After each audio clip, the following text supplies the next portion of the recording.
Welcome बच्चों। और हम लोग पढ़ रहे थे change of state of matter, right. कि किस तरह जो मैटर है वो सॉलिड से लिक्विड, लिक्विड से गैस अपनी स्टेट को चेंज करता है। और उसमें हम लोग पढ़ रहे थे factors affecting change of state of matter, यानी कौन कौन से ऐसे कारण हो सकते हैं जिसके कारण मैटर की स्टेट एक स्टेट से दूसरे स्टेट में चेंज हो जाती है। तो उसमें पहला क्या फैक्टर पढ़ा था हम लोगों ने? टेम्परेचर। यस, बहुत ही इम्पॉर्टेंट फैक्टर हो जाता है क्योंकि उसमें हर स्टेट का चेंज होना हमारे लिए एक नया कॉन्सेप्ट लेके आता है। एक दूसरा फैक्टर भी है इसके पीछे, change of state of matter के पीछे, वो है इफ़ेक्ट ऑफ प्रेशर, यानी कि प्रेशर का क्या प्रभाव पड़ता है। तो प्रेशर सबसे पहले क्या होता है हम पढ़ लेते हैं उसके बारे में। तो प्रेशर होता है force applied per unit area. मतलब कि हम लोग एक unit area, 1 metre square area, 1 metre square area के ऊपर हम लोग कितना फोर्स अप्लाई करते हैं, उस फोर्स को बोलते हैं प्रेशर। ठीक है, तो इसका फॉर्मूला क्या बना? P = F/A। F हो गया फोर्स और A हो गया एरिया। तो जैसे ही मैं एरिया की वैल्यू यहाँ पे 1 मीटर स्क्वायर पुट कर दूंगी तो P की वैल्यू डायरेक्टली F के इक्वल हो जाएगी। तो हमें प्रेशर के बारे में ये पता चला कि 1 मीटर स्क्वायर एरिया पे लगने वाला फोर्स ही कहलाता है प्रेशर। ठीक है, जो प्रेशर होता है उसकी SI यूनिट होती है पास्कल। और इसको हम लोग रिप्रेजेंट किससे करते हैं? PA से। ठीक है, अब एक बहुत ही इम्पॉर्टेंट टर्म हम लोग कई बार सुनते हैं जिसे हम लोग बोलते हैं एटमॉस्फेरिक प्रेशर। तो एटमॉस्फेरिक प्रेशर क्या होता है? तो एटमॉस्फेरिक प्रेशर यानी एटमॉस्फेयर द्वारा लगाया जाने वाला प्रेशर। तो एटमॉस्फेरिक प्रेशर क्या हुआ? Force applied by air on any 1 metre square surface area is known as atmospheric pressure. यानी 1 मीटर स्क्वायर के एरिया के अंदर जो एयर है, हवा है या एटमॉस्फेयर है, वो जितना भी फोर्स अप्लाई करता है उसे हम लोग कहते हैं एटमॉस्फेरिक प्रेशर। ठीक है, और इसकी वैल्यू 1 एटमॉस्फेयर की वैल्यू 1.01 × 10⁵ पास्कल होती है। ये जो प्रेशर होता है 1 एटमॉस्फेयर, ये होता है एयर का प्रेशर सी लेवल पे, यानी समुद्र के लेवल पे जो हवा है वो 1 एटमॉस्फेयर का प्रेशर अप्लाई करती है, जो कि बहुत ज़्यादा है। क्यों? क्योंकि उसकी वैल्यू कितने के इक्वल है? 1.01 × 10⁵ पास्कल्स की इक्वल है, काफ़ी ज़्यादा वैल्यू है।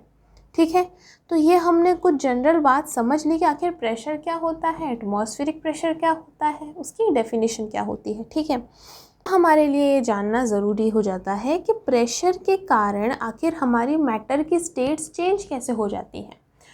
तो जैसे कि आप इस डायग्राम में देख पा रहे हो कि जो गैस के पार्टिकल्स हैं उनके बीच में कितना ज़्यादा डिस्टेंस है। गैस के पार्टिकल्स के बीच में बहुत ही ज़्यादा डिस्टेंस है, राइट।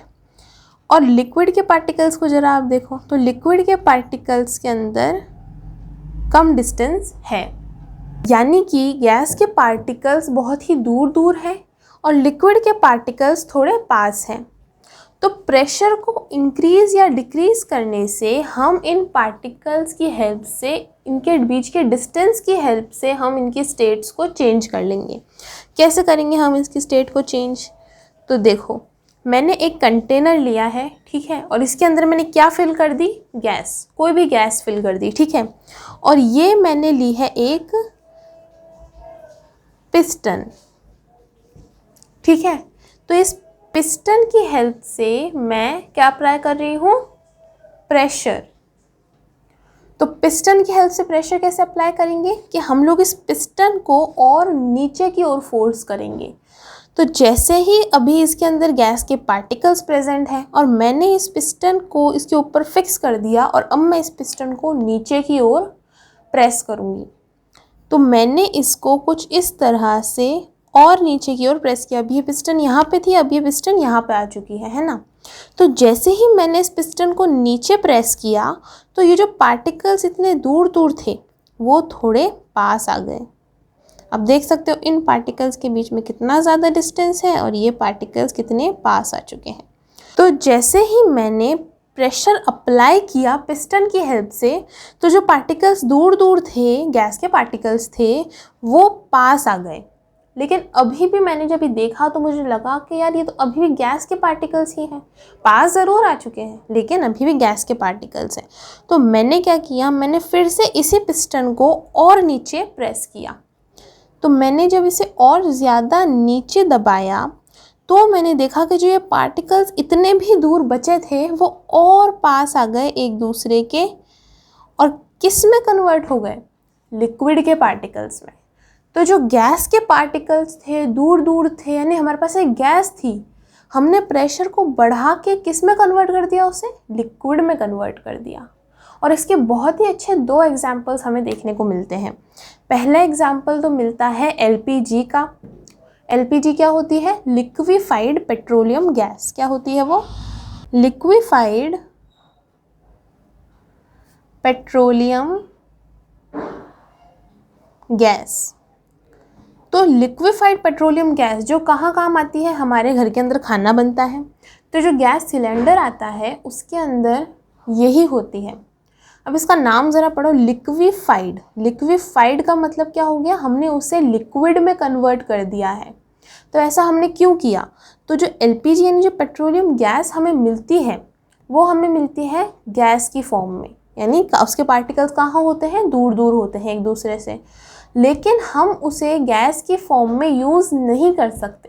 तो हमें क्या करना पड़ता है, हमें उस गैस के ऊपर बहुत ही ज़्यादा प्रेशर अप्लाई करना पड़ता है, उसे कंप्रेस करना पड़ता है इसी तरह। और वो बहुत ही हाई प्रेशर अप्लाई होता है, थोड़ा बहुत नहीं, बहुत ज़्यादा प्रेशर अप्लाई करते हैं। तब क्या होता है, वो जो गैस के पार्टिकल्स होते हैं वो पास आ जाते हैं और हमें मिलती है लिक्विफाइड पेट्रोलियम गैस, जिसे हम लोग ईजिली सिलेंडर में फिल कर सकते हैं क्योंकि वो लिक्विड में आ चुकी है। अब उसे सिलेंडर में फिल करके और हम उसे यूज़ कर सकते हैं। ऐसे ही दूसरी गैस मिलती है सीएनजी, उसका नाम होता है कंप्रेस्ड नेचुरल गैस। अब इसके नाम में भी क्या लिखा हुआ है, कंप्रेस्ड, यानी हमने इसे कंप्रेस किया है। और कंप्रेस कब करते हैं, जब हम उसके ऊपर प्रेशर अप्लाई करते हैं। तो ये गैस जो होती है ये हमारे ज़्यादातर आजकल देखा होगा सीएनजी की जो टैक्सी होती है वो बहुत ज़्यादा चलती है, ऑटो। तो वो क्यों चलती है, क्योंकि ये जो गैस है ये बहुत ही ज़्यादा बुरी नहीं है हमारे एनवायरनमेंट के लिए। It is a good fuel, इसलिए हम सीएनजी को यूज़ करते हैं। ये इतने ज़्यादा पॉल्यूशन नहीं फैलाती। और इसे भी हम लोग किस फॉर्म में यूज़ करते हैं, लिक्विड के फॉर्म में। हम इसे गैसियस फॉर्म में यूज़ नहीं कर सकते, इसलिए हम इस पर प्रेशर अप्लाई करके इसे लिक्विड फॉर्म में लेके आते हैं। तो ये 2 अच्छे एग्जाम्पल्स हैं हमारे पास में जो हमें ये बताते हैं कि किस तरह प्रेशर की हेल्प से हम लोग हमारी डेली लाइफ में जो चीज़ हम यूज़ नहीं कर सकते हम उन्हें भी यूज़ कर पा रहे हैं। ठीक है, तो एक्चुअली अब हमारा टॉपिक एंड हो चुका है, change of state of matter. तो हमने देखा कि जो स्टेट है मैटर्स की वो तीनों तरह में चेंज हो सकती है, यानी सॉलिड से लिक्विड बन सकती है, लिक्विड से गैस बन सकती है, गैस से सॉलिड, और हर तरह से ये चेंज हो सकती है। तो अगर आप लोग टेम्परेचर को इंक्रीज़ करोगे, बढ़ाओगे, तो सॉलिड जो है वो लिक्विड में कन्वर्ट हो जाएगा और उस प्रोसेस को हम लोग क्या बोलेंगे, मेल्टिंग, करेक्ट। और अगर मैं टेम्परेचर को और बढ़ाऊँ तो मेरा लिक्विड गैस में कन्वर्ट हो जाएगा, जिसे मैं क्या बोलूँगी, वेपोराइजेशन। या फिर कुछ ऐसे सब्सटेंस जो मैंने आप लोगों को बताए थे जो कि टेम्परेचर बढ़ाने पे डायरेक्ट सॉलिड से गैस में कन्वर्ट हो जाते हैं, तो उस प्रोसेस को हम क्या बोलते हैं, सब्लिमेशन। वैसे ही अगर मैं टेम्परेचर को कम करूं तो जो गैस है वो लिक्विड में कन्वर्ट हो जाएगी और उसे मैं क्या बोलूँगी, कंडेंसेशन। वैसे ही लिक्विड सॉलिड में कन्वर्ट हो जाएगा, जिसे मैं बोलूँगी सॉलिडिफिकेशन। और गैस डायरेक्टली सॉलिड में भी कन्वर्ट हो सकती है, जिसे हम लोग बोलेंगे सब्लिमेशन, करेक्ट। तो अब हम लोगों को एक इम्पॉर्टेंट टॉपिक और पढ़ना है और वो है इवेपोरेशन। तो ये मैंने आप लोगों को थोड़ा बहुत तो बताया था जब मैं वेपोराइजेशन पढ़ा रही थी, लेकिन अब इसको हम थोड़ा और डिटेल में समझेंगे, इसके पीछे के कारण को समझेंगे और उसकी कुछ प्रॉपर्टी को भी समझेंगे। तो इवेपोरेशन क्या होता है, इवेपोरेशन भी लिक्विड से वेपर बनने की प्रोसेस ही होती है, लेकिन इसमें थोड़ा सा अंतर है वेपराइजेशन से, कि the process of change of a liquid into vapours even below its boiling point. हाँ, यही एक बहुत बड़ा पॉइंट है इसका कि जो चेंज है लिक्विड का वेपर में, है ना, हम लोगों ने वेपराइजेशन क्या पढ़ा था, ज़रा उसके डेफिनेशन को एक बार वापस रिकॉल करेंगे। तो वेपराइजेशन में हमने ये पढ़ा था कि कोई भी लिक्विड उसके बॉइलिंग पॉइंट आने पर, यानी वो टेम्परेचर आने पर जब वो वेपर में कन्वर्ट होना शुरू होता है, उस टेम्परेचर पर जब वो वेपर में कन्वर्ट होना शुरू हो जाता है, तो इसी प्रोसेस को हम लोग बोलते हैं वेपराइजेशन। ठीक है, लेकिन मैं यहाँ क्या कह रही हूँ कि ये लिक्विड से वेपर में तो कन्वर्ट हो रहा है, लेकिन टेम्परेचर जो है वो बॉइलिंग पॉइंट से कम है। यानी अभी तक मेरा बॉइलिंग पॉइंट आया ही नहीं है, वो टेम्परेचर तो आया ही नहीं है जिस पे लिक्विड बॉयल होना शुरू हो जाता है, वेपर में कन्वर्ट होना शुरू हो जाता है। लेकिन बॉइलिंग पॉइंट से ही कम टेम्परेचर पे वो वेपर में कन्वर्ट होना शुरू हो रहा है, तो उस प्रोसेस को मैं क्या बोल रही हूँ, एवेपोरेशन। तो जल्दी से डेफिनेशन लिख लीजिए, the process of change of a liquid into vapours. ठीक है, even below its boiling point, this process is known as evaporation. लेकिन अब कन्फ्यूजन ये है कि ऐसा कैसे हो सकता है, जब अभी तक तो बॉइलिंग पॉइंट का टेम्परेचर पे पहुंचा ही नहीं है हमारा लिक्विड, तो हमारा लिक्विड वेपर में कैसे कन्वर्ट होने लग गया। तो इसके पीछे एक बहुत ही अच्छा और इंटरेस्टिंग कारण है। कारण ये है कि देखो, लिक्विड के जो पार्टिकल्स होते हैं वो थोड़े दूर होते हैं एक दूसरे से, हम लोगों ने ये बात पढ़ी थी। तो वो जो पार्टिकल्स होते हैं वो कंटिन्यूअसली मूविंग होते हैं। मूव क्यों कर रहे हैं, क्योंकि उनके पास थोड़ा स्पेस है। जो पार्टिकल्स इतने पास पास है एक दूसरे के, यानी कि सॉलिड के पार्टिकल्स, तो इनके पास जगह है क्या मूव करने की, है ही नहीं, तो ये मूव करेंगे भी नहीं। ये क्या करेंगे, ये वाइब्रेट करेंगे। वाइब्रेट होता है ना, फ़ोन कैसे वाइब्रेट होता है, अपनी ही जगह पर वाइब्रेट, तो ये वाइब्रेट करते हैं। लेकिन जो लिक्विड के पार्टिकल्स होते हैं वो थोड़े दूर होते हैं, इनके पास थोड़ी जगह है कि ये मूव कर सकते हैं। तो इसीलिए जो लिक्विड के पार्टिकल्स होते हैं वो कंटिन्यूअसली किसी भी डायरेक्शन में, सारी डायरेक्शंस के अंदर मूव करते रहते हैं, हिलते रहते हैं। और चूंकि वो हिलते हैं, आप सोचो एक कमरे के अंदर में 10 लोगों को मैं डाल दूं और वो कंटिन्यूअसली हिलते रहे, तो कभी ना कभी तो ऐसा मौका आएगा ना, वो लोग एक दूसरे टकरा जाएंगे। वही होता है लिक्विड के साथ भी। तो लिक्विड के पार्टिकल्स चूँकि हर डायरेक्शन में घूमे जा रहे हैं, हिले जा रहे हैं, तो वो एक दूसरे से क्या करते हैं, टकरा जाते हैं, कोलाइड कर जाते हैं।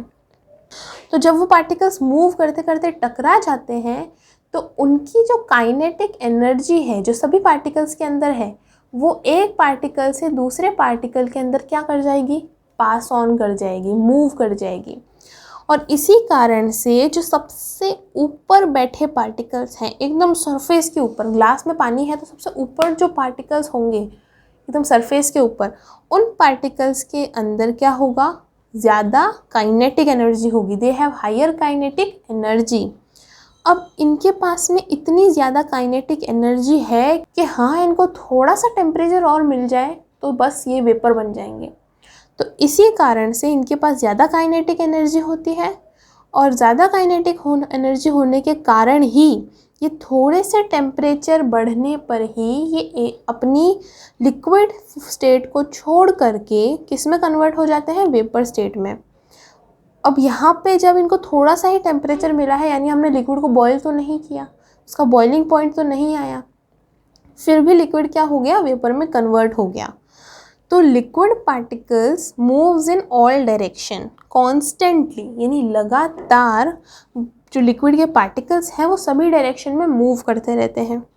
और चूंकि वो मूव करते रहते हैं तो they collide with each other and passes kinetic energy. तो कोलाइड करते हैं एक दूसरे के साथ और अपनी काइनेटिक एनर्जी को एक दूसरे में ट्रांसफ़र कर लेते हैं। पार्टिकल्स प्रेजेंट एट सरफेस, जो सरफेस पे पार्टिकल्स प्रेजेंट होंगे उनके पास ज़्यादा काइनेटिक एनर्जी होगी, have higher kinetic energy, and they easily escape from inter particle force of attraction. इसी कारण से वो बहुत ही जल्दी अपनी जो दूसरे पार्टिकल्स के साथ में जो उन्होंने inter particle force of attraction बना के रख रखा है, उसको तो वो तोड़ देंगे। वो कहेंगे कि नहीं, हमारे पास ज़्यादा एनर्जी है, तो हम थोड़े से टेम्परेचर उनको जैसे ही मिला, वो अपने दूसरे पार्टिकल्स के साथ जो उन्होंने inter particle force of attraction की जो दोस्ती बना के रख रही है, उसे वो तोड़ देंगे और क्या बन जाएंगे, वेपर बन जाएंगे। वेरी गुड, ठीक है। इवेपोरेशन का कारण समझ में आ गया, इवेपोरेशन क्या होता है समझ में आ गया। अब कुछ ऐसी चीज़ें पढ़ेंगे जो इवेपोरेशन में हेल्प करती हैं और नहीं भी करती, तो चलिए उसे पढ़ते हैं। यानी कि हम क्या समझने की बात कर रहे हैं, फैक्टर्स अफेक्टिंग इवेपोरेशन, यानी इवेपोरेशन को कौन कौन से ऐसे कारण हैं जो अफेक्ट करते हैं, जो उनके ऊपर फ़र्क डालते हैं। तो ऐसे कई कारण हैं। सबसे पहला और सबसे इम्पॉर्टेंट और सबसे ईजी कारण सरफेस एरिया। तो जो सरफेस एरिया है उसके बढ़ने से इवेपोरेशन की स्पीड बढ़ जाती है। वाह, कितना अच्छा कारण है कि सरफेस एरिया बढ़ा तो इवेपोरेशन की स्पीड भी बढ़ गई। यानी surface area is directly proportional to rate of evaporation. अब क्वेश्चन दिमाग में उठता है कि ऐसा क्या हुआ कि सरफेस एरिया बढ़ने से जो इवेपोरेशन की रेट थी वो बढ़ गई। हाँ, तो ऐसा कैसे हुआ कि सरफेस एरिया बढ़ा दिया, यानी हमने ज़्यादा जगह दे दी उस लिक्विड को, है ना। जैसे ही ज़्यादा जगह उस लिक्विड को मिली तो जो सरफेस पे पार्टिकल्स थे उनकी संख्या भी बढ़ गई। अब ज़्यादा पार्टिकल्स है सरफेस के ऊपर, और ज़्यादा पार्टिकल्स है सरफेस के ऊपर हैं तो ज़्यादा पार्टिकल्स के पास काइनेटिक एनर्जी है, और वो ज़्यादा पार्टिकल्स किस में कन्वर्ट हो रहे हैं, वेपर्स में। तो जो इवेपोरेशन है वो फटाफट हो रहा है। क्यों? क्योंकि ज़्यादा पार्टिकल्स एक साथ वेपर बन के निकल रहे हैं। बात आई समझ? नहीं आई है अभी भी? तो मैं आपको एक बहुत अच्छा एग्जाम्पल देती हूँ जिससे आपको आसानी से समझ आ जाएगी। आप लोग में से कौन कौन है जो चाय पीते हैं? ऐसे चलो नहीं भी पीते कोई बात नहीं, चाय हम लोग कप में पीते हैं, ठीक है। तो कप कुछ इस साइज़ का होता है, उसका सरफेस एरिया इतना होता है, मान लो इतना है मेरा कप का सरफेस एरिया, ऊपर से मेरा कप इतना ही छोटा है ना। अब उसके अंदर मैंने चाय डाली है तो इतने सारे पार्टिकल्स अभी इसके सरफेस पे प्रेजेंट है, पर मेरी चाय ठंडी नहीं हो रही और मुझे ठंडी चाय मैं पी पाऊँगी, गर्म चाय मैं कैसे पीऊँ, है ना। तो मैंने एक प्लेट ली और उस चाय को प्लेट में डाल दिया, ठीक है। अब मेरी प्लेट का एरिया इतना बड़ा है तो मेरी चाय के जो पार्टिकल्स, जो अभी इतने से पार्टिकल सरफेस के ऊपर प्रेजेंट थे, अब वो इतने सारे पार्टिकल सरफेस पे प्रेजेंट हैं, ठीक है। तो जैसे ही मैंने चाय प्लेट में डाली मैंने देखा कि मेरी चाय बहुत ही जल्दी ठंडी हो गई और मैं उसे आराम से पी पाई। तो ऐसा क्या हुआ ये कि जो हमारे पार्टिकल्स जो प्लेट के सरफेस पे आ गए, अब अभी तो वो छोटी सी जगह में बैठे थे, अब उनको ज़्यादा जगह मिल गई। अब वो सारे जो पार्टिकल सरफेस पे प्रेजेंट हैं वो जल्दी से वेपर बन के उड़ जाएंगे और मेरी चाय का टेम्परेचर कम हो जाएगा, ठीक है। समझ आई बात कि सरफेस एरिया बढ़ने से इवेपोरेशन की स्पीड बढ़ जाती है और इसलिए चीज़ें जल्दी ठंडी हो जाती हैं। इवेपोरेशन से कूलिंग का प्रोसेस मैं आपको भी थोड़ी देर में बताऊंगी, ठीक है। अब सेकंड पॉइंट क्या आ रहा है हमारे सामने, टेम्परेचर। इसका तो मैं आपको बहुत बार समझा चुकी हूँ कि टेम्परेचर बढ़ने से भी इवेपोरेशन बढ़ता है, तो इसके पीछे का कारण वही है। टेम्परेचर बढ़ेगा तो क्या बढ़ेगा, काइनेटिक एनर्जी बढ़ेगी, राइट। ये बात तो एकदम फिक्स दिमाग में बिठा लो, बहुत जगह काम आने वाली है बात कि टेम्परेचर इंक्रीज हुआ तो काइनेटिक एनर्जी भी इंक्रीज होगी, ठीक है। याद कर लो एकदम अच्छे से। तो टेम्परेचर बढ़ने से काइनेटिक एनर्जी बढ़ी, पार्टिकल्स मूव करने लग गए, मूव कर रहे हैं, लगातार मूव कर रहे हैं, तो पार्टिकल्स के बीच का जो फोर्स ऑफ अट्रैक्शन है वो क्या हो रहा है, वो कम हो रहा है। जैसे ही फोर्स ऑफ अट्रैक्शन कम हो रहा है पार्टिकल्स एक दूसरे से दूर जा रहे हैं और क्या बन जा रहे हैं, वेपर्स बन जा रहे हैं। और जब वो वेपर्स बनेंगे तभी तो क्या प्रोसेस होगी, इवेपोरेशन की प्रोसेस होगी। यानी टेम्परेचर के बढ़ने से इवेपोरेशन की स्पीड भी बढ़ गई। Temperature is directly proportional to rate of evaporation, ठीक है। अब एक तीसरा point, strength of inter particle forces, ठीक है। ये तो बड़ा ही अच्छा पॉइंट है। तो ये जो पॉइंट है ये कहता है, मान लीजिए आपका एक बहुत ही अच्छा दोस्त है, आपके और उसके बीच में एकदम बहुत ही अच्छी बॉन्डिंग है, आप एकदम अच्छे दोस्त हो, बहुत ही अच्छा अट्रैक्शन है आपके बीच में, राइट। अब आपकी इतनी स्ट्रॉन्ग बॉन्डिंग है आपके दोस्त के साथ में, एकदम घनिष्ठ मित्र हो आप लोग, तो क्या आप किसी और की कही बात सुन के अपने दोस्त से दोस्ती तोड़ दोगे इतनी आसानी से? नहीं तोड़ोगे, ऑफ कोर्स। क्यों? क्योंकि आपके बीच में इतनी गहरी दोस्ती है, आप ज़्यादा जानते हो, आप ऐसे थोड़ी तोड़ दोगे अपनी दोस्ती। तो वही होता है लिक्विड के पार्टिकल्स के साथ में भी। कुछ ऐसे लिक्विड होते हैं जिनके जो पार्टिकल्स हैं उनके बीच में बहुत अच्छी दोस्ती होती है, और इतनी अच्छी दोस्ती होने के कारण से वो इतनी आसानी से एक दूसरे को छोड़ते नहीं हैं, एक दूसरे से कट्टी नहीं कर लेते और वेपर्स में कन्वर्ट नहीं हो जाते, इसका एक अच्छा एग्जाम्पल मिलता है वाटर में। वाटर के जो पार्टिकल्स होते हैं उनके बीच में बहुत ही स्ट्रॉन्ग फोर्स होती है। इसी कारण से जो उसके पार्टिकल्स हैं वो इतनी आसानी से एक दूसरे को नहीं छोड़ते और दूर नहीं जाते। कुछ इस तरह, जब तक दूर नहीं जाएंगे तो वेपर्स में कैसे कन्वर्ट होंगे, ठीक है।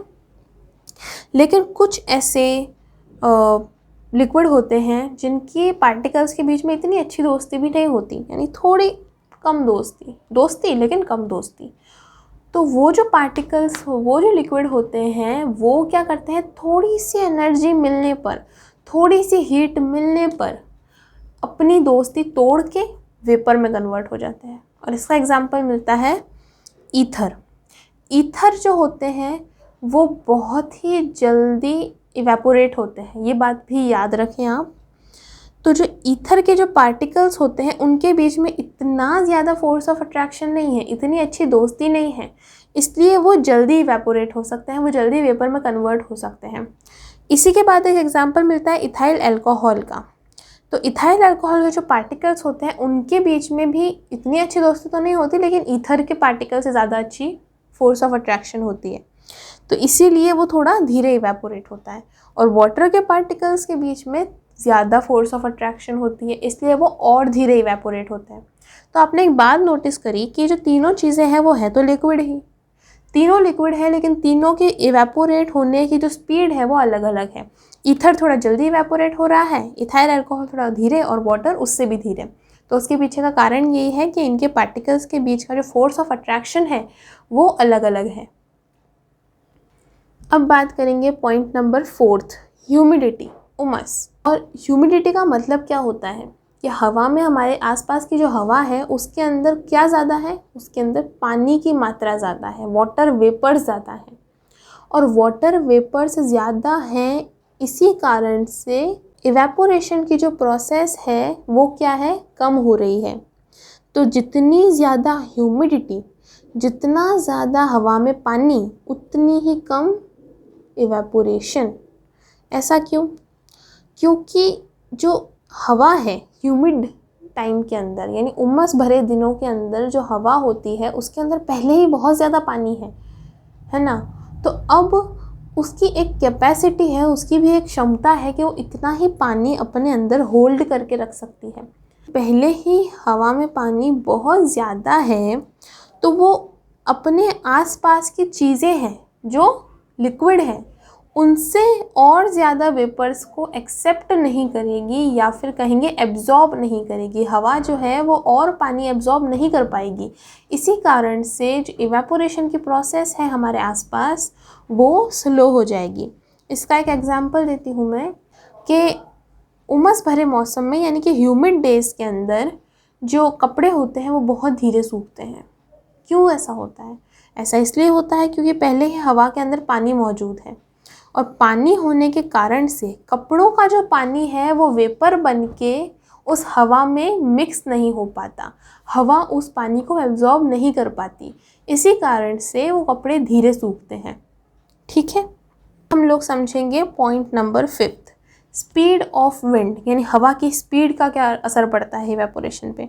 तो जितनी ज़्यादा स्पीड होगी हवा में उतनी ही ज़्यादा इवेपोरेशन होगी। क्यों होगी? क्योंकि अगर स्पीड ज़्यादा होगी हवा की तो हवा के अंदर जितने भी वाटर वेपर्स होंगे वो फटाफट से मूव कर जाएंगे, आगे बढ़ जाएंगे, और हवा दूसरी वाटर वेपर्स या फिर दूसरे लिक्विड के वेपर्स को एब्जॉर्ब कर पाएगी, ठीक है। इसी कारण से इवेपोरेशन बढ़ जाएगा। अब 6th पॉइंट आता है नेचर ऑफ लिक्विड, यानी लिक्विड कैसा है। जिस लिक्विड को आप इवेपोरेट कर रहे हो वो लिक्विड का नेचर क्या है। तो उस लिक्विड का नेचर का मतलब कि वो लिक्विड क्या ज़्यादा जल्दी बॉयल हो जाता है या धीरे बॉयल होता है। तो जिस लिक्विड का बॉइलिंग पॉइंट कम होता है, कम टेम्परेचर पे ही वो लिक्विड बॉयल होना शुरू हो जाता है, वो लिक्विड ज़्यादा जल्दी इवेपोरेट होता है। ऑफ कोर्स सी बात है। क्यों? क्योंकि वो लिक्विड पहले ही कम टेम्परेचर पे तो वो बॉयल हो रहा है, यानी उसका बॉइलिंग पॉइंट तो पहले ही कम है, और इवेपोरेशन तो उससे भी कम टेम्परेचर पे होना है, तो वो लिक्विड जल्दी इवेपोरेट हो जाएगा। लेकिन जिस लिक्विड का बॉइलिंग पॉइंट ज़्यादा होगा, यानी उसको ज़्यादा टेम्परेचर चाहिए वेपर बनने के लिए, तो इवेपोरेशन की प्रोसेस भी क्या होगी, थोड़ी कम होगी, थोड़ी स्लो होगी, ठीक है। तो 6 कारण पढ़े हम लोगों ने कि इवेपोरेशन कैसे कैसे कारण हो सकते हैं। अब एक बहुत ही इंपॉर्टेंट पॉइंट हमें समझने होता है कि इवेपोरेशन कॉजेज कूलिंग, कि इवेपोरेशन के कारण कूलिंग होती है, ठंडक होती है। क्यों? देखो, इवेपोरेशन क्या कह रहा है हमसे? इवेपोरेशन हमसे कह रहा है कि तुम्हारे जो सरफेस पे जितने भी पार्टिकल्स होंगे उनके पास ज़्यादा काइनेटिक एनर्जी होगी, उनके पास ज़्यादा हीट होगी, ठीक है, उनके पास ज़्यादा एनर्जी होगी और वो अपनी एनर्जी को लेके हवा बन के उड़ जाएंगे, ठीक है। और पीछे जो पार्टिकल्स बचेंगे उनके पास क्या होगी? कम एनर्जी होगी, यानी कम हीट होगी। ये बात याद रखें। तो चूंकि जिन पार्टिकल्स के पास में ज़्यादा हीट थी वो तो चले गए, पीछे कौन बच गए? जिनके पास में कम हीट थी। तो क्या हुआ? ठंडक हो गई, टेम्परेचर कम हो गया। इवेपोरेशन के कारण क्या हो गई? कूलिंग हो गई। तो चूंकि liquid particles that escapes from the surface, जो लिक्विड पार्टिकल्स सरफेस से एस्केप करके गए हैं, हैव एब्जॉर्ब्ड एनर्जी, उन्होंने एनर्जी को क्या कर रखा है? एब्जॉर्ब कर रखा है। एब्जॉर्ब करी एनर्जी और चले गए, बाय बाय। और जो पीछे पार्टिकल्स बच गए उनके पास तो एनर्जी कम ही थी, उनके पास तो हीट कम ही थी, वो तो ठंडे पार्टिकल्स थे। तो जो सरफेस थी वो भी क्या हो गई? ठंडी हो गई। इसके तो बड़े ही एग्जाम्पल्स मैं आपको बता सकती हूँ। पहला एग्जाम्पल तो गर्मियों के मौसम में कई बार हम लोग छत पे सोते हैं, गाँव में तो अब भी सोते हैं, और छत पे सोने से पहले आप लोगों ने देखा होगा कि जो बड़े लोग होते हैं वो छत पे पानी का छिड़काव करते हैं। क्यों करते हैं? हमें गीली ज़मीन पे तो नहीं सोना, तो पानी का छिड़काव करने से मतलब क्या? क्योंकि जो ज़मीन है वो है गर्म, ठीक है, इस पर आपने डाल दिया पानी, तो पानी क्या करेगा? पानी पड़ते ही वो उस जो सरफेस है, जो ज़मीन है, उसकी सारी हीट, सारी गर्मी, सारी एनर्जी को एब्जॉर्ब करेगा, अपने अंदर लेगा, और जैसे ही एनर्जी एब्जॉर्ब करेगा वो किस में कन्वर्ट हो जाएगा? वेपर्स में। वेपर्स में कन्वर्ट हो गए, उड़ जाएगा। तो जो ज़मीन बचेगी उसका तो टेम्परेचर क्या कर दिया उसने? कम कर दिया। अब आप उस पर आराम से सो सकते हो, आपको गर्मी नहीं लगेगी, ठीक है। वैसे ही अगर आपने कभी देखा हो, ज़्यादातर लेडीज़ के साथ होता है, एसीटोन यानी कि नेल पॉलिश रिमूवर हम उसे बोल सकते हैं। तो जो नेल पॉलिश रिमूवर होता है उसे वो जैसे ही थोड़ा सा भी हाथ पे लगता है तो हमें ठंडक महसूस होती है, एकदम से, हमेशा होती है। आप कभी ट्राई करके देख लेना, अपनी मम्मी का, दीदी का, कोई भी, किसी का भी नेल पॉलिश रिमूवर लेना और उसे अपने हाथ पे थोड़ा सा डालना, एकदम से ठंडक महसूस होगी। क्यों होगी? क्योंकि जो एसीटोन है, जो नेल पॉलिश रिमूवर है, वो हमारे हाथ पे पड़ा, हमारा हाथ की जो हीट थी, जो गर्मी थी, उसको उस लिक्विड के, उस एसीटोन के पार्टिकल्स ने एब्जॉर्ब कर लिया और वेपर बन के उड़ गया, और हमारे हाथ पे क्या महसूस हुई? हमें ठंडक महसूस हुई। Very good. अब पॉइंट नंबर 3, बहुत ही सिंपल सी बात कि हम लोग गर्मियों में कॉटन क्लोथ्स क्यों पहनते हैं? ऊन के कपड़े क्यों नहीं पहनते गर्मियों में? अब आप लोग कहोगे गर्मियों में ऊन के कपड़े पहनेंगे तो गर्मी लगेगी। हाँ लगेगी, लेकिन क्यों लगेगी? वो इसलिए लगेगी कि जो कॉटन का कपड़ा होता है, कॉटन का कपड़ा हमारी बॉडी के स्वेट को, पसीने को एब्जॉर्ब करने की क्षमता रखता है, बहुत ही अच्छी क्षमता। अब जो हमारी बॉडी का जो पसीना हम निकला, वो पसीना क्या है? उसने, उस पसीने के पार्टिकल्स ने हमारी बॉडी की हीट को एब्जॉर्ब कर रखा है, लेकिन अब उसे कोई ऐसा कपड़ा चाहिए जो उस पसीने को एब्जॉर्ब कर ले ताकि वो वेपर बन के उड़ सके। तो कॉटन वो कपड़ा है जो उस पसीने को क्या करेगा? एब्जॉर्ब करेगा। आपकी बॉडी से वो पसीना चला गया, साथ साथ में आपकी बॉडी की हीट भी चली गई और आपको ठंडक महसूस हुई, ठीक है। तो हमने ये कारण भी पढ़ लिया कि इवेपोरेशन के कारण कूलिंग क्यों महसूस होती है। तो अब हमारा ये चैप्टर एंड हो चुका है, मैटर इन आवर सराउंडिंग। अब नेक्स्ट वीडियो से हम लोग क्या स्टार्ट करेंगे? हमारा अगला chapter, is matter around us pure, जो कि और भी ज़्यादा इंटरेस्टिंग होगा और ज़्यादा मज़ा आएगा उसे समझने के लिए। तो इस पूरे चैप्टर को अच्छे से रिवाइज़ करें, अपनी टेक्स्ट बुक में दिए हुए क्वेश्चंस और छोटे छोटे पॉइंट्स और समरी को भी पढ़ें, क्योंकि उसमें कई बार ऐसी चीज़ें होती हैं जो हमें शायद हमारी स्टडी को और आसान बना सकें। उन्हें पढ़ें, और अगर आपको कोई भी टेक्स्ट बुक से रिलेटेड कोई भी आपके दिमाग में डाउट है, कमेंट बॉक्स में ज़रूर कमेंट करके बता दें। मैं आप लोगों की उस डाउट को क्लियर करने की पूरी कोशिश करूँगी। Thank you so much. और वीडियो अच्छा लगा हो तो लाइक कीजिएगा, अपने फ्रेंड्स के साथ भी इसे शेयर कीजिएगा। Thank you very much.